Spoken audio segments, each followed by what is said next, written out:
Here's the tea. I'm on drugs. Hi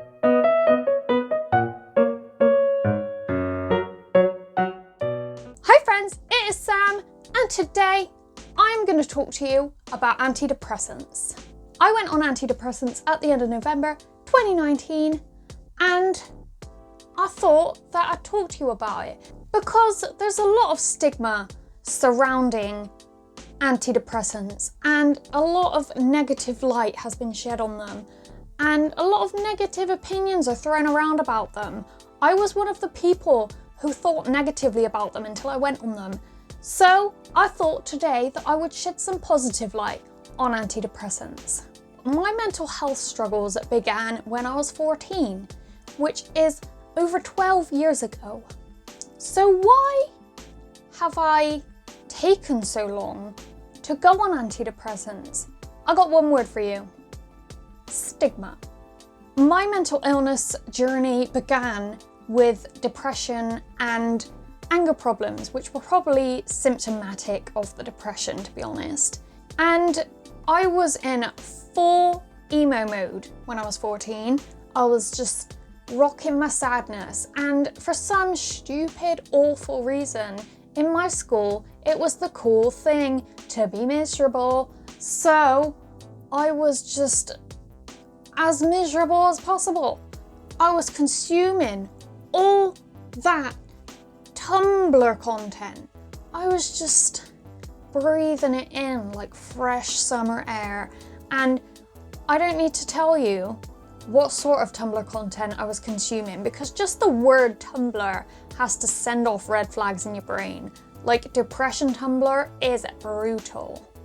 And quick trigger warning for self-harm and depression and eating disorders and anxiety and suicide before I carry on with the story, because when I was 14 plus, I did self-harm.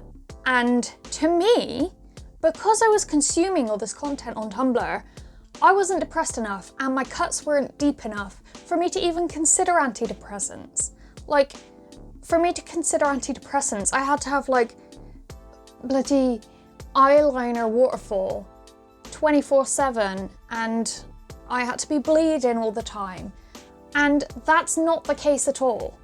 Please, before you get to that point, go and see your doctor, because it's not okay and it's not healthy, and you deserve happiness and not to be sad.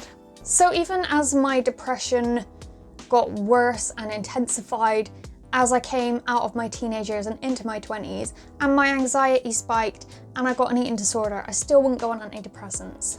I just had such a negative view on them, and I never really knew why. I just thought I didn't need them. So why didn't I want to go on antidepressants? Well, this article on psychologytoday.com has 5 reasons for me. The first one is probably my biggest reason, because I'm very self-sufficient and very stubborn. And the first reason is we want to do it on our own. I have always been this way.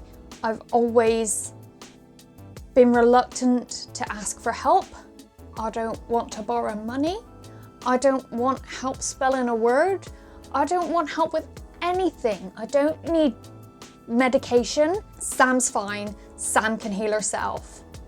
Reason 2, we think we should try more lifestyle techniques first. Now this one I tried on my channel openly. I was giving out all the anger management techniques. I was drinking all the green tea, which, FYI, is not my favourite. I was going on longer walks with my dog because vitamin D helps, right? And I was exercising more because exercising is supposed to make you happy. But if you're doing exercise to change how you look because your self-esteem's low, it's not going to make you happy. You're beautiful the way you are. Stop trying to lose weight, okay? Reason 3, we don't want to put unnatural things into our body. And similarly, reason 4, we don't want our mood improving unnaturally. I really relate to reason 5, which is taking medication means acknowledging a shaming disorder. This is so me. As well as being self-sufficient and stubborn, I'm also very proud. You don't need to know that I've got issues. To you, Sam is fine. Sam's okay. She's not depressed. She's not anxious. She hasn't got an eating disorder. She's fine. But obviously that wasn't the case. And I think that was the hardest one to get over. But with my mother breaking down over my eating disorder on that fateful day and telling me that I needed to get help and start getting better, I think that was the first stepping stone in admitting that it was okay to get help. I finally started to realise that help is a good thing. Also going to STEPS, which is a sort of consultation for which sort of therapy would be best suited for me, really helped me, because the therapist there actually said to me that she didn't want to recommend antidepressants, but they can help in your eating disorder recovery. So that also kind of pushed me towards maybe considering going on antidepressants. And then the final step was going to eating disorder peer group, and I got a lot of good advice about going on antidepressants then as well. So I decided to take the plunge, and in the middle of November, I booked a doctor's phone call appointment. But with the urgency I felt for my situation, I had to book with a doctor who didn't know my backstory. And so I had to sit and explain everything to him on the phone and use my professional voice, which isn't particularly sad. Like, he was a doctor I didn't know, so I wasn't going to break down on the phone to him. I was being professional, I guess. Like, I was using my work voice. And he asked me a bunch of questions, and one of them I'm not particularly fond of, but it's a question they're gonna ask when you go to the doctor about mental illness, whatever the mental illness may be. He asked me if I ever considered suicide. And I said no, because thank the Lord, I've always been too scared to even consider taking my own life. But I did say to him that I wouldn't mind getting hit by a bus. And we also went into the history of my self-harm. However, come the end of the phone call, he was like, "You don't actually sound like you need antidepressants." And I was like, "I've just told you that I would rather like getting hit by a bus and dying. Do you really want to take that risk?" And he really didn't want to take that risk. So I was prescribed with sertraline. This is quite a low dose, I think. It's 50 milligrams. And so, come the final day of November 2019, I started taking my pills. And the doctor did tell me on the phone to prepare for a bad week. So I was, in my head, ready to be crying all the time, to be on the toilet all the time, to be throwing up all the time, just to be completely miserable and physically in pain. But that didn't happen. I had 2 days of side effects, which is grand, but the second day of the side effects was not my favourite. The first was quite comical. So I had work that day. I worked 8 to 7, and I kind of dropped my brain. Like, I was putting coffee granules in the fridge, and I forgot how to work the till, and I was supposed to take a stock list and write a shopping list for the boss, but I couldn't think of a single thing we needed, and I was all over the place, but I was kind of laughing at myself because I thought, hey, this isn't the worst side effect I've ever had. Like, it'll pass, it'll be fine. So I saw the funny side. But then come day 2 of the pill popping, I had a different perspective. I almost killed me and my sister.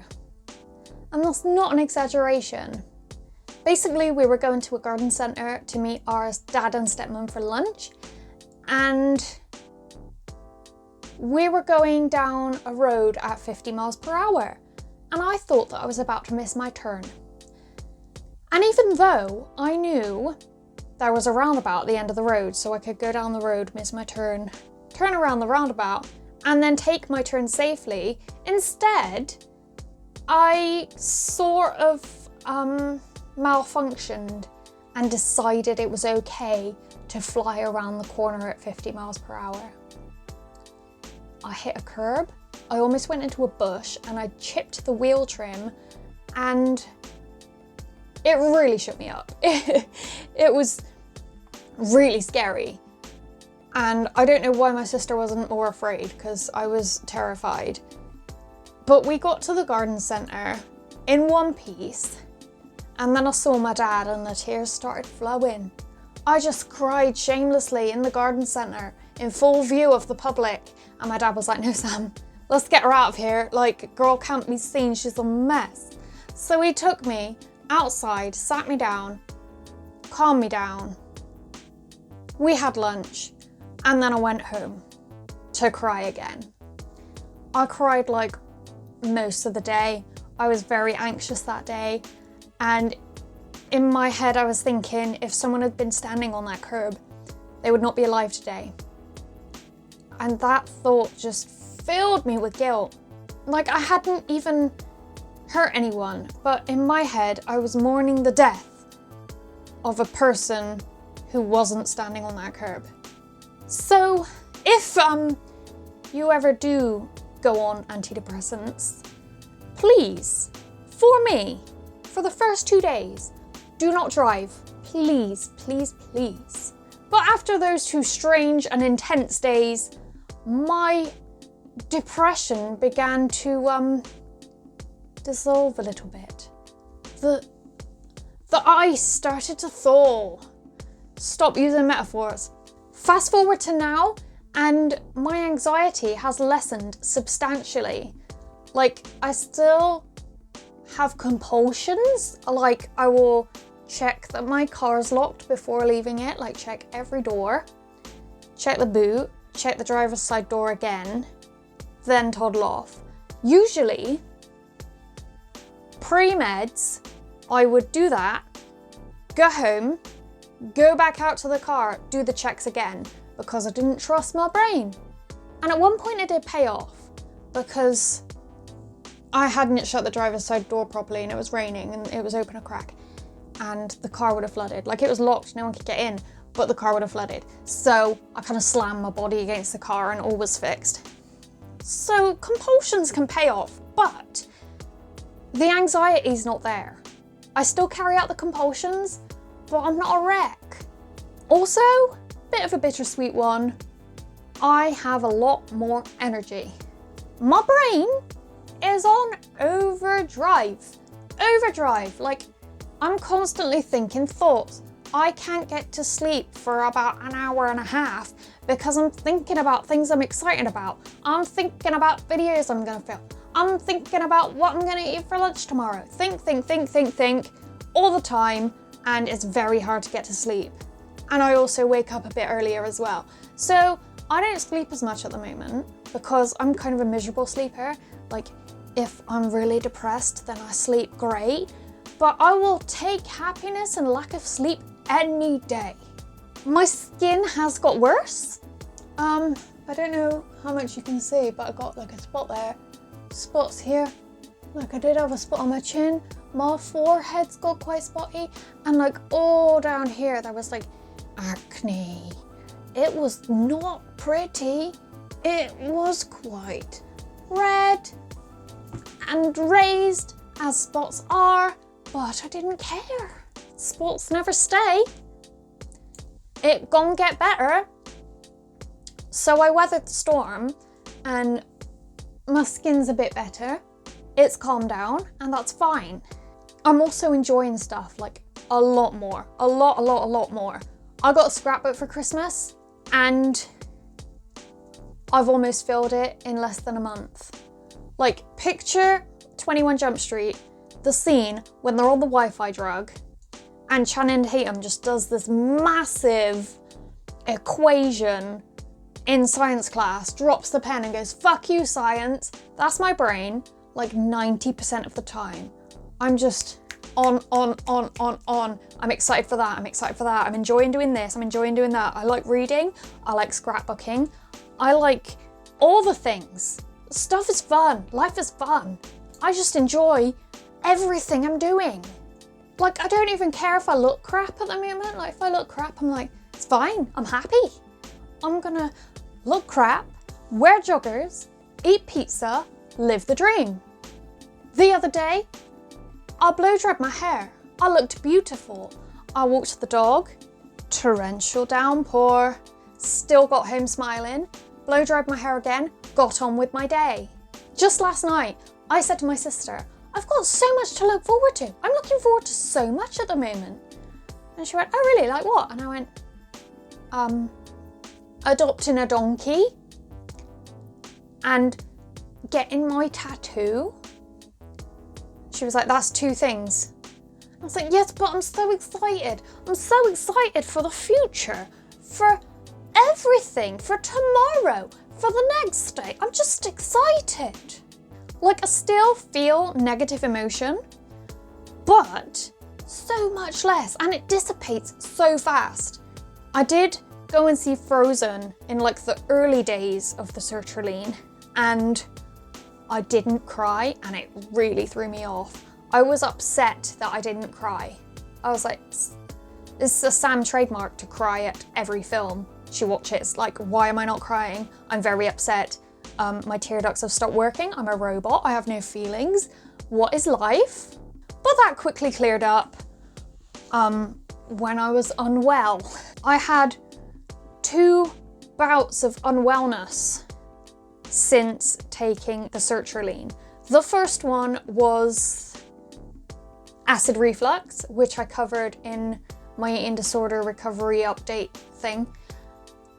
And I was given tablets for that. And the second was tummy problems. Now, both of these things worried me greatly because I was really scared that I was going to have to come off my sertraline. My mum did suggest that it could be the tablets, but I thought she meant the acid reflux tablets. So I started coming off them. And then the other night she asked me if I was off my tablets, and I was like, yeah, stop taking them. And she was like, you need to do it gradually. And then my sister jumped in on the conversation. She was like, oh, you've stopped taking your sertraline. And I was like, no, I've stopped taking my acid reflux tablets. And they were like, oh, and I was like, I wouldn't come off sertraline unless my guts were just disintegrating and my brain was melting. Like, that stuff, magic for the brain. So to be safe, I did Google the side effects of the acid reflux tablets, and they are a diarrhea, nausea and vomiting and gas. And that convinced me that it was the acid reflux tablets because those are the symptoms I had. Sorry TMI, but I'm just happy that the sertraline was not the cause of it because I can continue on the sertraline. My favourite takeaway from my experience on antidepressants is the fact that I'm looking forward to the future. Sad bit of information for you, I never saw myself growing old before antidepressants. I thought that somewhere between the ages of 30 and 50, I would end my life because I couldn't even imagine suffering through life for 90 to 100 years. Like, I couldn't imagine it. So I never imagined getting old or what my life would be like in 10 years because I'd probably be dead. But now I do. I'm so excited for the future. I'm excited for everything. And I can imagine getting old and being a proper adult. And it's just mind-blowing and exciting to me. And I really, really have to apologise to my loved ones. Because before I went on antidepressants, I judged them. Hands up, I judged 3 of my most treasured people for being on antidepressants. I looked at them and I thought, can you not control yourself? Can you not just make yourself happy? Walk your dog for an extra 5 minutes, get a bit of sunlight, like eat a bar of chocolate, cheer the hell up, like get over it. Depression is curable if you're committed enough. And God, was I wrong. I was uneducated and ignorant, and I'm sorry, because I wouldn't mind being on these tablets for the rest of my life if it means that I can stay this happy. I'm so happy. I'm gonna go ahead and say that I'm the happiest I've ever been. And I still have an eating disorder and I'm still in recovery, but I'm bloody happy. I feel like I'm made of rainbows and sunshine and sparkles and glitter and love, and I am so grateful to be alive. I'm so happy that I didn't self-harm to the point where I died. I'm so happy a bus didn't hit me. I'm so happy that I've always been too scared to take my own life. And I'm so happy that I'm looking forward to living the longest life this body will allow me to. So if you started this video with any qualms about going on antidepressants, quash them. They're so helpful. If the help is available to you, please take it. There's no shame in getting help. No one needs to know either. Like, it's confidential with your doctor. Like, they're not gonna go around like, oh, you know that Sam? She went on antidepressants and she's just lame. They're not gonna do that. They're gonna prescribe you with antidepressants. You're gonna take them home. You're gonna take them and you can tell whoever, you don't have to tell anyone. And even if you did tell people, don't feel ashamed, because I wanna tell everyone. I wanna be like, guys, I know the meaning of life. I feel enlightened. I feel lighter. I feel amazing. Here's why. Drugs are amazing, man. Like prescription drugs. Don't take illegal drugs that will cock up your brain. Take the good stuff, like antidepressants. If you're depressed, don't take them if you're not depressed, because that would be a waste, you know? So yeah, this has been a kind of ramble, but I hope it's helped in some way. I hope you found some encouragement out of it, and I hope that if you were feeling too ashamed or proud to take antidepressants, this video has maybe made you think twice. If you would like to see more videos like this from me, be sure to like and comment, subscribe so you don't miss them, and I'll see you next time with another video. Bye!